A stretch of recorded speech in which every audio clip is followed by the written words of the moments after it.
Hey there, my name is Jamil. In the previous video, we looked at my S tier game dev book list. This one, I'm going to be looking at A tier game dev books. A lot of this is subjective, these are my opinions, but yeah, here are my thoughts on some of these books. So I'm going to cover 5 books. I'm probably going to be a bit more brief on these ones just to hammer through this a bit quicker. So here's the 5 books. There's The Art of Game Design, a book of lenses by Jesse Schell. Great book. I called it an A plus. Then we have Level Up by Scott Rogers, another really good one. I gave it an A. Unity Artificial Intelligence Programming. I gave this one an A. Didn't exactly click with me, but I'll get into that later. But definitely very good. Some people might enjoy it more than I did. A minus Unity Game Optimization. Another, it's still in the A tier. Really, really good book. And we got this one here. I'm in progress of reading it, but one I really like, The Publishing Challenge for Independent Game Developers, A Practical Guide by Professor Odile Limpak. I'm probably saying that wrong, but that's okay. Okay, so first book, The Art of Game Design, A Book of Lenses by Jesse Schell. This is a very popular book. It's the book on game design, basically.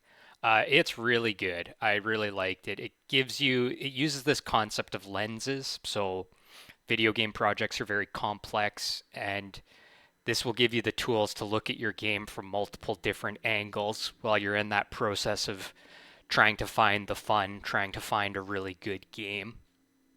Um, I'm going to make the same comment for the next 2 books on game design, and it's that from my perspective, reading a lot of this stuff, it feels obvious to me. If you've played games, if you've thought about games, a lot of things that you read and hear, it might be like an epiphany moment, like, oh, I forgot about this or something like that, but it's all very familiar. And, I'm not going to give super specific examples, but a lot of this stuff, like you've seen it in the real world, not in the real world, but in the game worlds. You've experienced a lot of this, and this is just kind of spelling out things that you probably already know deep down. So yeah, it's easy to forget the basics sometimes. That's why a book like this is good. Also, it's written from a unique perspective. You will learn things from it, so it's a good book. So here are some examples of lenses. So the lens of flow. We all know about flow state, right? When you're like really focused in the zone, you're putting 110% in. You're at peak performance. Some games will bring that out of you. Some of them you might feel disconnected, or it just might not click with you, right? So, figuring out how to get your players into the flow state. There's actually theory behind this. This is stuff I didn't really know, and it's cool. The lens of reward. It's pretty obvious. How do you reward your players? How do you, conversely, the lens of punishment. There's like over 50 different lenses. Something like rewards and punishment is what I would go in term into what I was saying a moment ago. Like those are things that are just obvious to me. Like, you know, if the player beats the boss, give them the special item. That's a reward for finishing that hard boss. Or if a player isn't doing a very good job, they die and they get a game over, and that's punishment, right? Or you take all their gold away or something for dying. So, you can get really creative with these things. But yeah, Level Up, the Guide to Great Video Game Design. So these last 2 books are game design books. This one and the Art of Game Design book of lenses. They're both very different from my perspective. I was hesitant about buying the Level Up book, but I'm glad I did. And just for clarification, like anything in my A tier here, I'm still strongly recommending it. These aren't my favorites, but they're extremely good. So I found Level Up to be a bit more practical. You're kind of getting, it's not like complex theory, but you're getting a lot of theory in the art of game design. You're being given these ways of looking at your game. This would be more like a cookbook, in my opinion. Like this is giving you concrete examples of things you can implement in your game. It's a big textbook. It's easy to read in my mind, but it covers a lot of different aspects. So the stories, level design, character development, game mechanics, enemy behavior, etc., etc. It is very different compared to the Book of Lenses, and it's worthwhile. Everything in here is done at a high level. So, something like in the previous video, I talked about the game feel book by Swink. Um, there's a whole textbook on just game feel, whereas something like Level Up will discuss some of those topics, but at a very high level. So if you need more detail on something like if you're like, I want to get really into writing game stories, I'm sure there's an entire book on how to write stories for a video game. Whereas, this is just going to give you the basics. I ran into the same sort of issue with the Book of Lenses. A lot of the stuff is going to feel obvious to you, or you're going to, at the very least, in your mind, you're going to be saying like, "Oh, I saw this in such and such a video game," and they're talking about enemy AIs and like, "Oh, there's a follow you enemy AI." Well, I can remember games where the enemies were chasing after me, so it's obvious that that's a typical AI pattern. To have it spelled out is a good reminder, but it's also like kind of maybe not learning anything new. Great book though, anyways.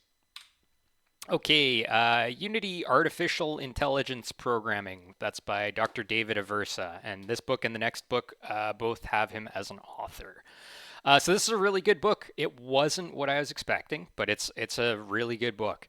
Um, my hope was that I would get something that would describe different types of enemy behaviors and just kind of give some really concrete implementations of how to work those into your game.